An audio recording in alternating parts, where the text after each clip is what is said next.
A big hello to our Highlights Foundation family. We are so happy to have you here with us. For those that may not know me, I am Kat Galliano. My pronouns are she, her.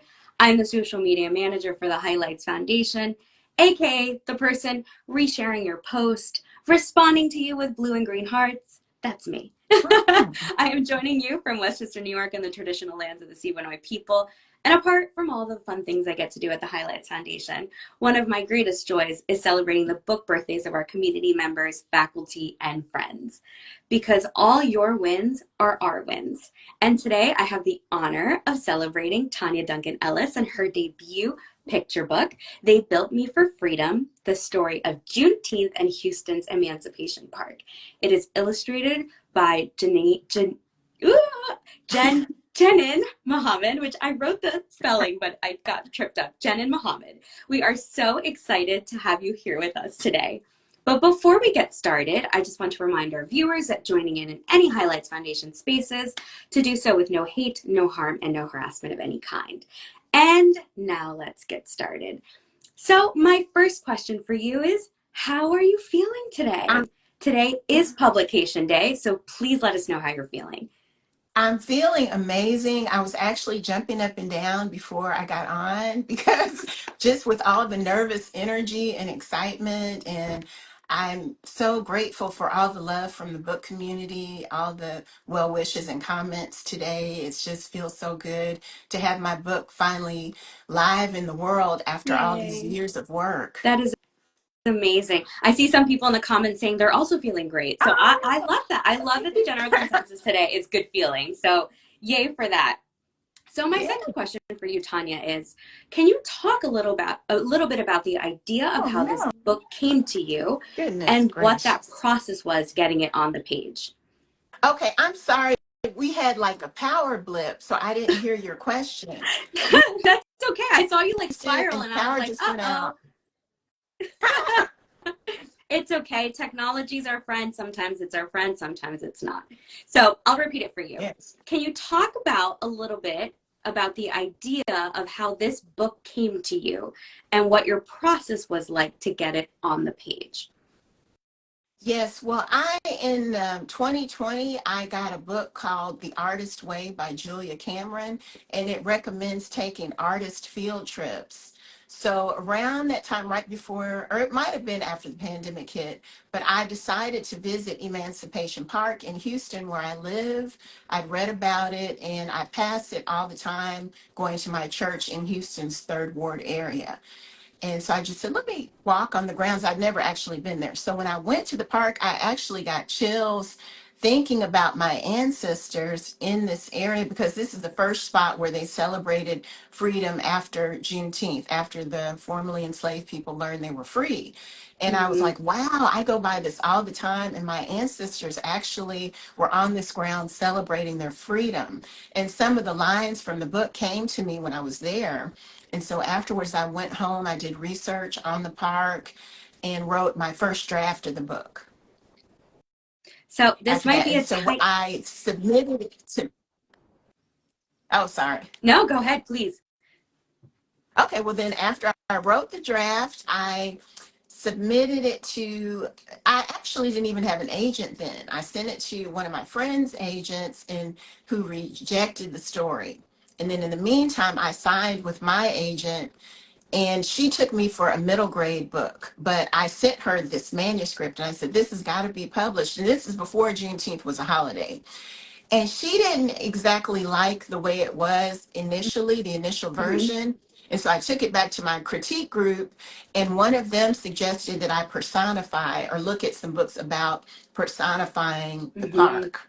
Looking at books, there's one book called School's First Day of School, and some other books where objects and buildings are personified. So I read that, reworked the book, and then took it to a Highlights virtual summer camp that I was a part of because I was a member of a group called Amplify, and I still am member of Amplified Right Stories group that was sponsored by the Highlights Foundation and the Brown Bookshelf. And David Bowles, author David Bowles, was my mentor. So he loved the manuscript. He encouraged me, and I continued to work on it, sent it back to my agent. She loved it in the new form. and then sent it out on submission, and it sold really quickly within like a month. My editor wanted to acquire it from HarperCollins. So it's been a wonderful journey. Well, I do want to say that I've had the very, very luxury of getting to read this before today. And I read it multiple times. And I just want to say, I cannot express enough how beautiful your version of personifying the park as the main character really elevated this book, because I can foresee like what other people probably were thinking in the process when you queried the original version, of saying like it was missing that thing. That thing was exactly what you nailed. The perspective from the park for me just tied the entire story from the past and what is the history of the park to the present. I just thought you did that beautifully.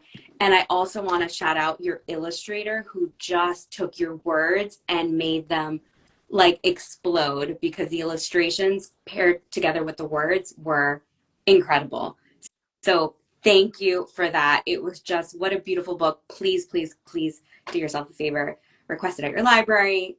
Go order it for yourselves, for your friends. Everybody needs a copy of this book. So just to kind of tell you, I was so moved by it. So thank you for giving me the chance to read this ahead of time. Can you talk about, I mean, you kind of touched a little bit upon it, but a little bit more, if you can talk about your journey and how the Highlights Foundation has played a part in it. Okay. Well, also, when I was thinking about writing picture books, I attended an SCBWI virtual conference and heard Kelly Starling Lyons from the Brown Bookshelf, who's Mm-hmm. one of the sponsors in conjunction with Highlights Foundation, reading her book, Sing a Song. And it had us all in tears. I was on the Zoom, like, Mm-hmm. hiding my face because it was so beautiful. And I said, I want to write a book like that, that is a work of art, that teaches me about my history, makes me Mm-hmm. proud to be an African American woman. So she's one of the people who's kind of mentored me and shepherded me in through the Amplified Black Stories cohort that's sponsored by Highlights. And so after that virtual camp I told you about, Mm-hmm. I won a Highlights Foundation scholarship sponsored by the Brown Bookshelf, and actually got to go on site at Highlights. So it was kind of like a full circle moment because I was there about 5 days. I helped facilitate a chapter book conference there for 3 days. And then we had an Amplified Black Stories reunion in the last few days. And during the time, I was fortunate enough to get edit notes from my editor for They Built Me for Freedom. So I was in my own cabin there on property, looking out at deer and rabbits, hopping through the forest. It was just so beautiful and tranquil and peaceful, doing the actual edits on the book and adding in different passage or stanzas in the picture book and then reading aloud in my cabin. So that was like an hours long process. So it felt so good to know that I had been working on this at Highlights and then that I was back there doing the actual edits. And another thing I didn't mention is that during that first virtual summer camp, I took part in a poetry session with Leslia Newman, Mm-hmm. who was through Highlights, and that kind of encouraged me to write more lyrically Mm-hmm. and just get the confidence to use poetry, because the picture books that I write are more lyrical. Those that They Built Me for Freedom is the lyrical type Yeah. piece. And that kind of gave me the confidence to write in the poetic form during my time at Highlight. So I can't say enough about all the encouragement and support that I've gotten. And even being a part of the Amplify Black Stories cohort gave me the confidence looking at my fellow cohort members. I was so Mm-hmm. inspired by them. And that's what led me to even seek agent representation and come along this whole journey. So Highlights has been pivotal. I'm just so grateful for you there at Highlights, even as a little girl reading Highlights magazines. Never would have Hi. imagined, that I would be able to be there on campus doing work and creating my own work. Well, thank you for sharing your story, because I didn't know all that. And, you know, thank you for sharing all of that. It's so special to hear how pivotal the foundation has been and the classes you've taken with us and your experience with Amplify and all of that, like how it has rounded you into the magnificent author you are today. So that is so wonderful and special. And thank you for sharing that.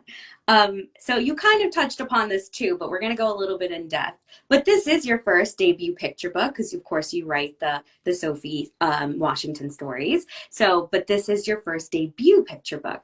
So, was there Yes. a big shift when it comes to your writing style from chapter books to picture books? And where did this, I think you also touched on it, like the idea came from when you walked on along the park, but just sort of like tell us about that whole writing process versus chapter books versus picture books. And of course, like the moment you were like, this needs to be a story. Yes. Well, for me, it is very different. I write in prose with my chapter book series, and they're about 100 pages, whereas a picture book is from 500 to 1,000 words. Mhm. And so every word counts. And for me, I love playing with words and language, and it's kind of like working a puzzle when you're trying to make the story work with a picture book. And before I did it, I kind of felt like for me, writing a novel or a longer work was way easier. Picture books seemed like something I couldn't even do. And I actually saw an Instagram post I posted in the winter of 2020. I had taken a picture of some books in a bookstore and said one day I'd like to do this, but I kind of in my mind didn't even think I could do it. So Hmm. I really, after I saw Kelly Starling Lyons' book and wanted to write picture books, I got involved in the 12 by 12 chapter or picture book community. There's a group called 12 by 12 Picture Book Challenge run by Julie Hedlund. And so they teach you a lot about picture book writing. Hmm. And I immersed myself in that group and I learned how to write picture books from that. So I highly recommend that. And also different courses I took through, highlights or learnings I had through my other cohort members, just even reading their works helped me as well on that journey. But I really learned and studied all I could about picture books and read hundreds, literally, of picture books to learn about the craft. But it is different, yes. I also love that you were candid about how fearful you kind of were about switching from writing the chapter books to picture books and that the importance of sort of re-educating yourself on something that you weren't familiar with, a style you weren't familiar with, going in and reading as many picture books as you could. I love that you share that because so often, like when we're published, sometimes it could feel like, well, I'm published, I know what I'm doing. But like when you're exploring a brand new genre like picture books that switch, it is important to just educate yourself and re-educate yourself and relearn and absorb new information so that your writing could be even better. So thank you for sharing that. Also, I did want to point out that Kelly Starling Lyons is here and she did send all her Oh, love in the chat. So I did want to make sure that we knew that we saw her pop in since we are mentioning her. So we did see you. yeah. And my final question for you, Tonya, is what do you hope kids will take away from your book?